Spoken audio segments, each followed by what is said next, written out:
Bonjour tout le monde, alors aujourd'hui j'ai voulu consacrer mon sujet aux solutions autour de la gestion et l'anticipation des risques chimiques, notamment en m'appuyant sur l'exemple par exemple des chemtrails et des solutions s'offrent à nous grâce à l'intelligence artificielle, le blockchain, les objets connectés, les smart contracts, etc. Enfin bon bref, on a à disposition des choses très simples qui pourraient nous aider à anticiper, gérer ce risque, voire le disrupter pour le transformer en opportunité de santé et sécurité pour les citoyens et surtout les enfants de ce monde, puisque je pense que quand on donne naissance à des enfants, on est responsable de leur assurer un avenir qui soit quand même en accord avec la survie équitable, avec parité des espèces. Donc voilà pourquoi ce sujet. Donc chemtrail ou pas chemtrail, on va s'intéresser aux risques et à côté on va parler en fait des opportunités liées aux nouvelles technologies, comme je vous ai dit, notamment le blockchain, l'IA, les objets connectés.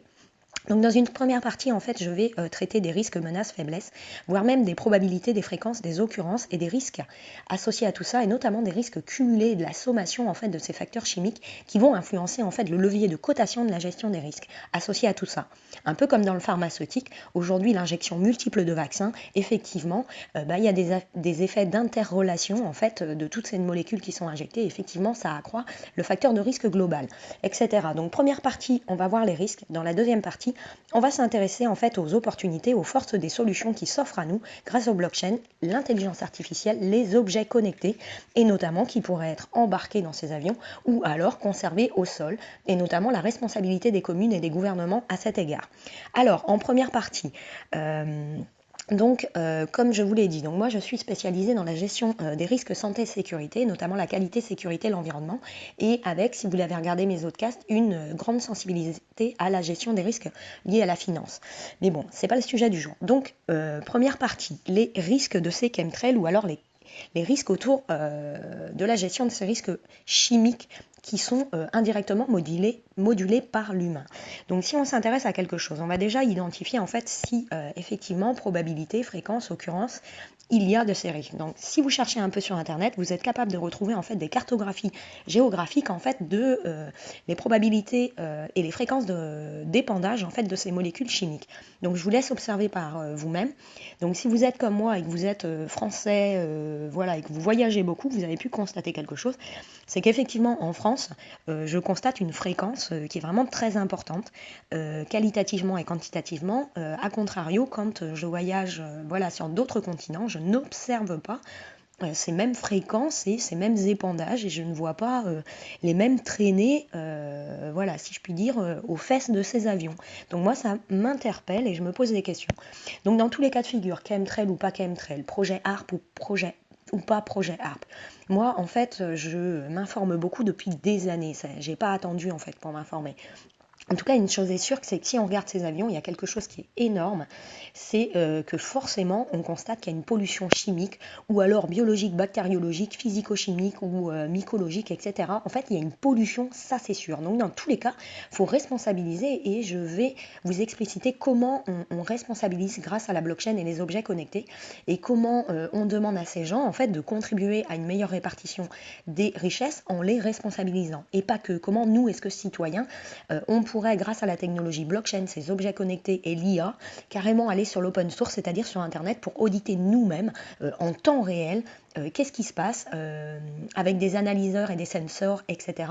Et comment, en fait, indirectement, se mettre en place cette pollution et est-ce que réellement pollution il y a. Et pour le proactivisme des citoyens face à l'analyse de ces systèmes ouverts, on pourrait tout simplement les récompenser par des systèmes de tokens gouvernementaux. Et à côté de ça, on pourrait responsabiliser les producteurs et ceux qui sont responsables de, de ces atteintes aux risques chimiques ou de ces pollutions, justement, en leur mettant des tokens, eux, de pénalité. Voilà, pour le citoyen qui analyse et qui audite et qui donne un peu son temps à rétablir, en fait, on va dire une démocratie 3.0 et à assurer la santé et sécurité des autres citoyens, on le gratifie par des tokens gouvernementaux. Ça va permettre, par exemple, d'enlever le revenu universel, parce qu'en définitive, là, par contre, les citoyens vont vraiment créer de la bonne valeur ajoutée et vont vraiment participer à rétablir l'équilibre et la balance de fonctionnement de ce système. Voilà, bref. Alors, donc, pour revenir en fait à ce chapitre 1, donc, il va concerner les risques, les fréquences, occurrences, risques cumulés et sommations de ces facteurs chimiques. Donc on a vu les cartes des probabilités d'épandage géographique. Donc on voit bien qu'il y a une disparité dans ces épandages chimiques. Qu'est-ce que les chemtrails? En fait, c'est des traces un peu bizarres, plus ou moins denses, épaisses, qui sont à peu près quadrillées illogiquement dans le ciel. Si vous regardez par vous-même, moi j'adore les filmer, il y a quelque chose qui quand même retient mon attention, c'est qu'en plus, ces avions, en fait, ils procèdent comme des tracteurs dans un champ, c'est-à-dire qu'une fois qu'ils ont quadrillé un secteur, ils font un 360 et comme s'ils quadrillaient comme ça un champ. Donc c'est bizarre, je ne sais pas. Science ou fiction, je ne sais pas, mais en tout cas, j'ai eu envie dans cette présentation cast de m'interroger, non pas et de perdre mon énergie sur peut-être, peut-être pas, qu'est-ce qu'on nous fait, est-ce qu'on nous met des éléments bactériologiques sur la gueule, est-ce que indirectement voilà, il y a des risques et d'expériences militaires qui sont mises en place. Ou alors à côté de ça, est-ce qu'aujourd'hui, on essaie de contrecarrer le climat parce que on a besoin de répondre à des problématiques autour de l'hyperdémographie, l'hyperproduction, des élus qui sont complètement débordés, etc., etc. Donc tout simplement de maîtriser le climat pour produire plus et répondre aux besoins de nourrir toute cette population. Donc quel est l'intérêt final? Je ne sais pas. En règle générale, c'est parfois un peu de tout. Donc pour cette première partie, je ne vais citer que des mots-clés pour permettre à chacun en fait, de s'interroger personnellement. Donc le projet HARP, effectivement, hyperdémographie, hyperproduction, hyperconsommation, élus débordés, effet isolé de ces produits chimiques, de ces molécules physiques, effet cumulé et le risque quantitatif ou qualitatif de ces molécules. Donc bref, ça nous amène vers une interrogation, une ouverture de problématiques autour de, ok, est-ce qu'il y a une urgence de la santé? Est-ce que celle-ci est planétaire? Est-ce qu'il y a une urgence dans la protection des biens communs? Est-ce qu'il y a une urgence dans la protection des citoyens et notamment de nos enfants? Parce que je le rappelle, quand on fait des enfants, on est censé se préoccuper de savoir comment on va assurer leur santé et sécurité, non pas à court et moyen terme, mais à long terme. C'est un dû, on le doit à notre planète et à nos enfants, donc il faut se sensibiliser là-dessus et se responsabiliser. Donc à côté de ça, on entend parler de chemtrails, de risques chimiques, je dirais, autour de tout ça. Qu'est-ce qu'il y a dans ces chemtrails potentiellement? Le problème, c'est qu'on ne sait pas, d'où l'intérêt dans une deuxième partie, en fait, de nous consacrer à comment on va se protéger et quelles sont les opportunités de solutions que nous offre le blockchain, l'intelligence artificielle, les objets connectés qui pourraient être embarqués ou non embarqués, et la responsabilité des communes également de mettre en place en fait ces sensors ou ces systèmes analytiques qui nous permettraient de suivre en temps réel et de responsabiliser les producteurs et ceux qui entraînent cette pollution potentiellement chimique, bactériologique ou mycologique, etc. Donc dans tous les cas de figure, on veut savoir et on a besoin de devenir citoyen responsable et d'auditer en temps réel ce qui se passe sous nos yeux. Voilà. Donc, comment est-ce que... donc, ah oui, que pourrait être la probabilité et en termes de gestion du risque? Difficile d'établir une cotation des risques sans savoir effectivement ce qui se dégage de tous ces nuages et de toute cette pollution de l'air ambiant, les répercussions sur le sol, l'eau, les denrées alimentaires, etc. Donc, il nous faudrait savoir qu'est-ce qu'il y a dedans. Donc, il nous faudrait des systèmes analytiques qui nous permettent d'identifier en fait les problématiques hormonales, insecticides, bactériologiques, mycologiques, fongiques, également identifier les éléments et les molécules chimiques comme les sels, les iodures d'argent, l'aluminium, mais beaucoup plus, le bromure peut-être même. Donc on veut être capable de tout analyser et de tout identifier, donc je vous ferai dans une deuxième partie. Qu'est-ce qu'on a à disposition pour le faire? Parce que moi j'ai bossé dans des laboratoires et que j'ai passé la grecque de biochimie, donc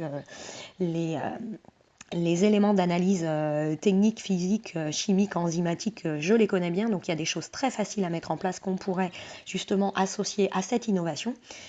Donc bref, en fait, qu'est-ce qui est suspicieux? Pour moi, ouais, ces nuages, ils sont effectivement suspicieux dans le sens où dans tous les cas, on a une pollution qui est constatée, elle est évidente. Après leur passage, on voit bien qu'il y a un quadrillage qui n'est pas logique.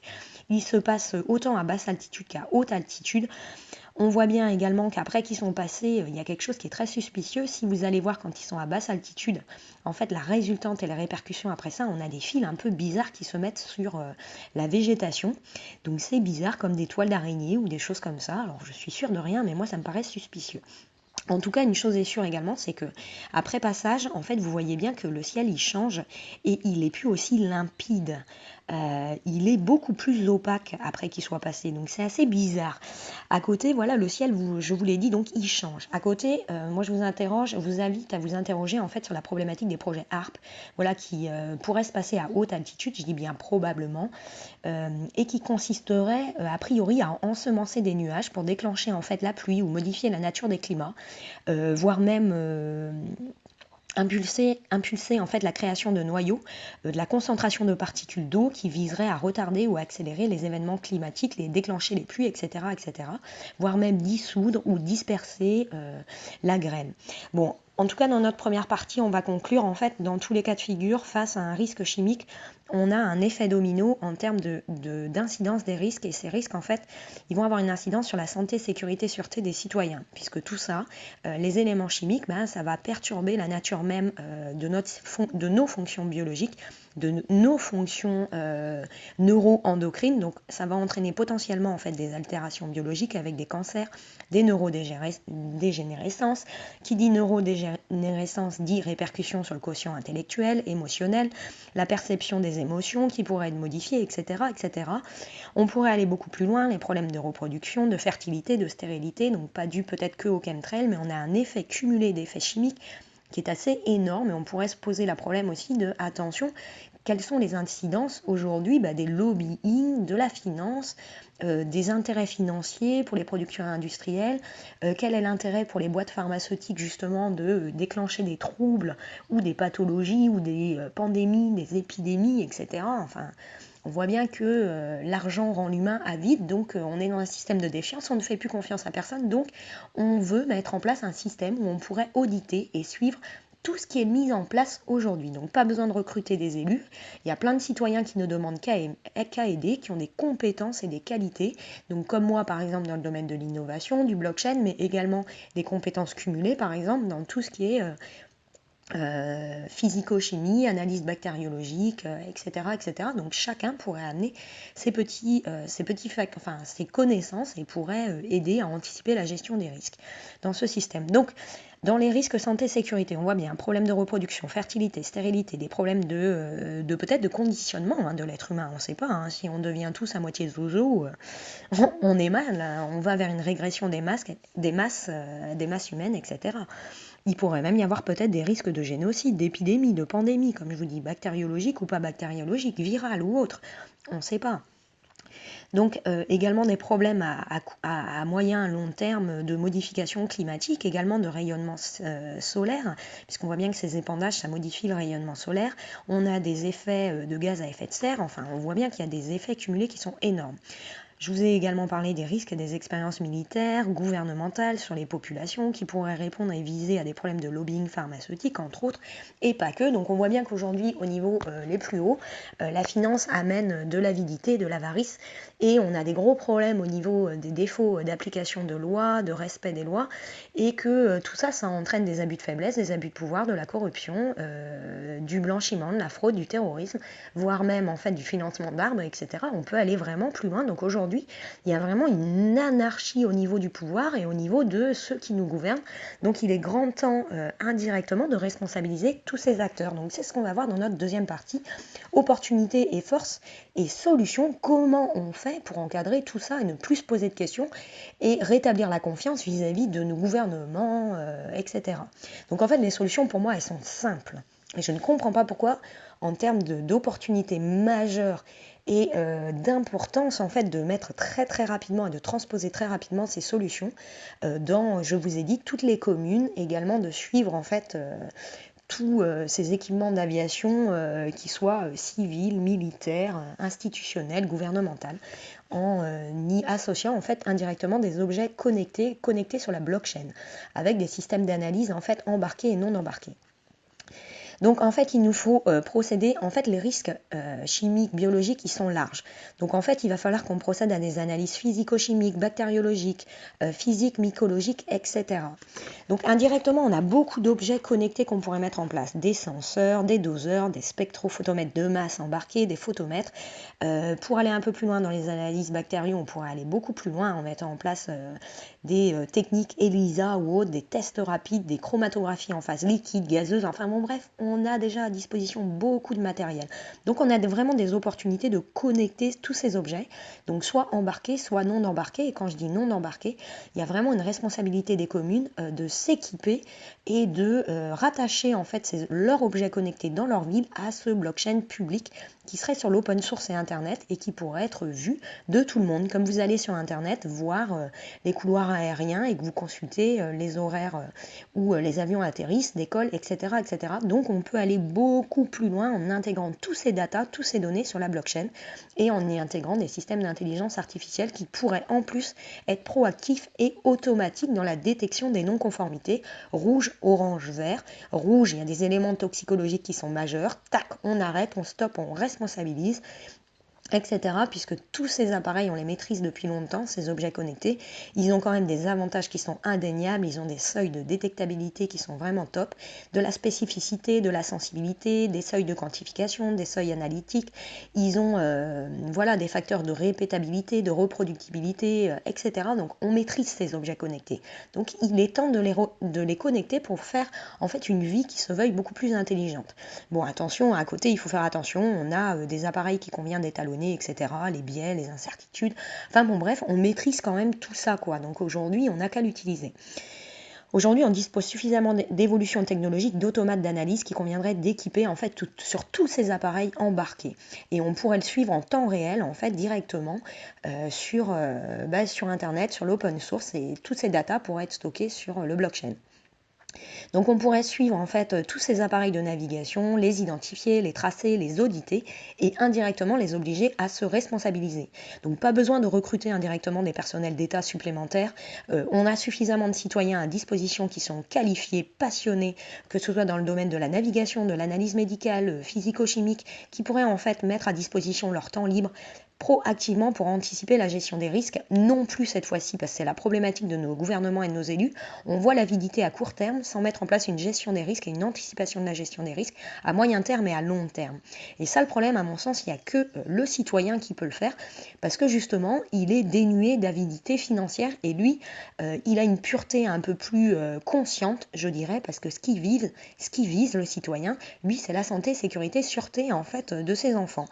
Donc je pense qu'il faut l'utiliser justement, il faut destituer un peu et répartir les responsabilités, on va dire, des élus indirectement sur les citoyens. Et aujourd'hui, on parle beaucoup de revenus universels, de perte d'emploi, etc. etc. Bah justement, c'est une opportunité. On transforme un risque en opportunité et l'opportunité, ce serait de contrecarrer les disparitions d'emplois pour responsabiliser les citoyens. Et le citoyen, de chez lui, il pourrait intervenir et observer ce blockchain et donner tout simplement son avis. Une fois qu'il aurait donné son avis ou en fonction de son domaine de compétence ou de ses spécificités, ou les répercussions et les opportunités de ses observations, ou la mise en alerte, ben on pourrait le récompenser par des systèmes de tokens, des tokens gouvernementaux, et ça éviterait de mettre en place les revenus universels qui nous rendent complètement dépendants du système et complètement dépendants des aides sociales, parce qu'indirectement, c'est mettre en place l'esclavagisme 3.0. Et ce blockchain et cette intelligence artificielle nous permettraient de mettre en place et de construire tous ensemble une démocratie plutôt 3.0, une démocratie responsable qui nous permettrait en fait de protéger nos biens communs, nos enfants et notre planète.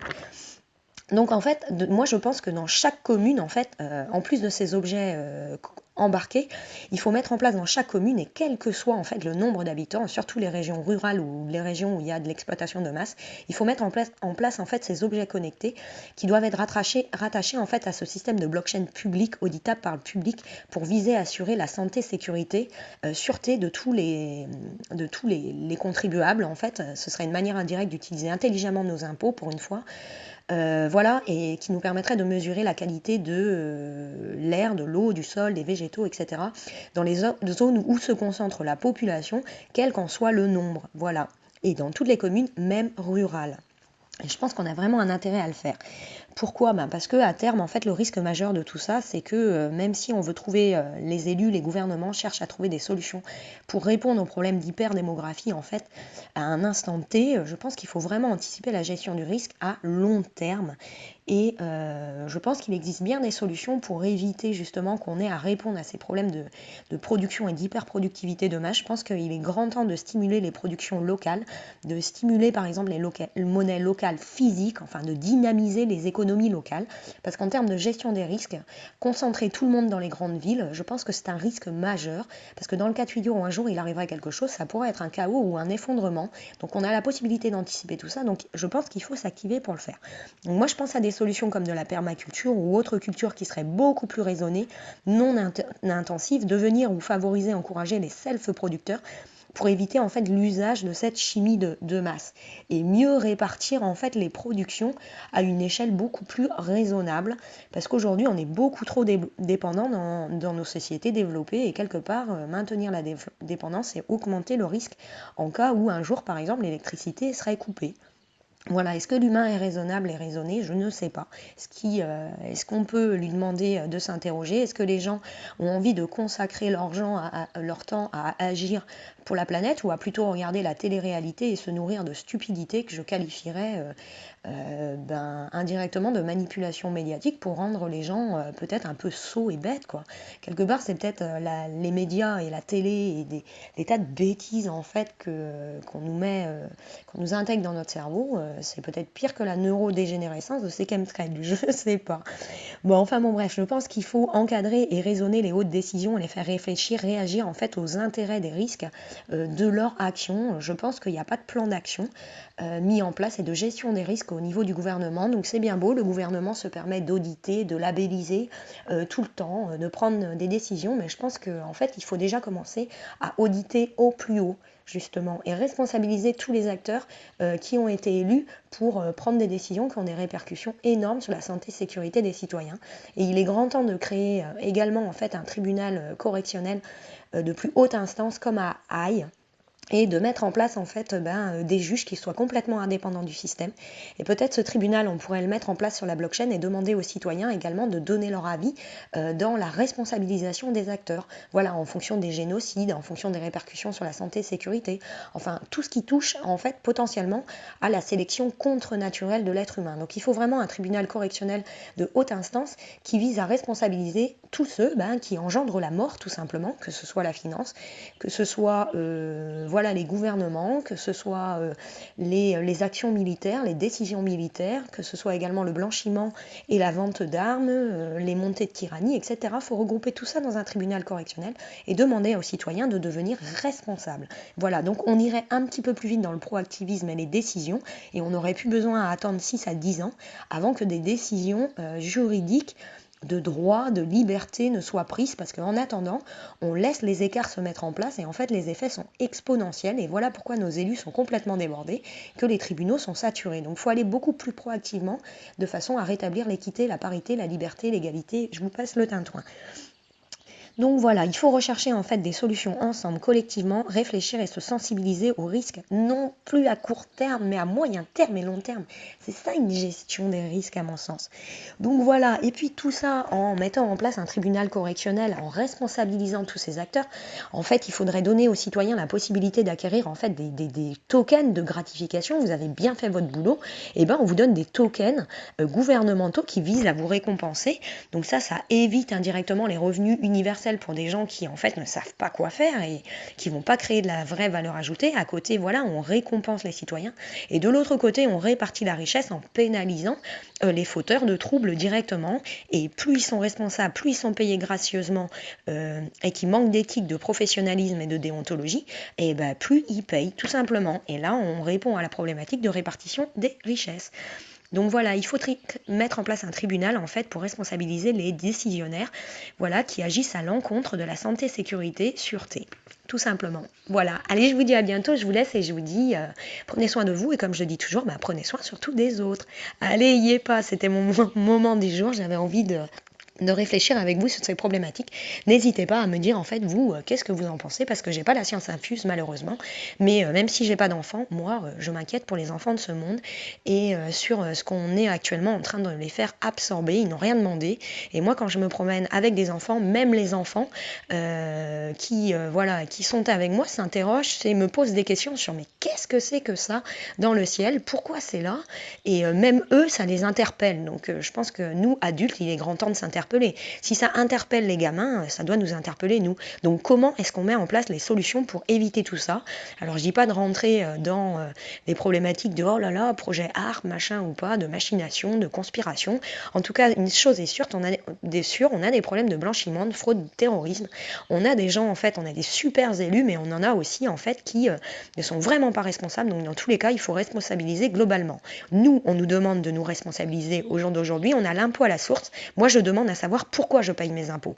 Et dans ce cas-là, oui, je suis d'accord de les payer, mais qui commence à être responsable, qui commence à être, comment je dirais, qui commence à être irréprochable, hein, parce que quand on est élu, on se doit d'être irréprochable.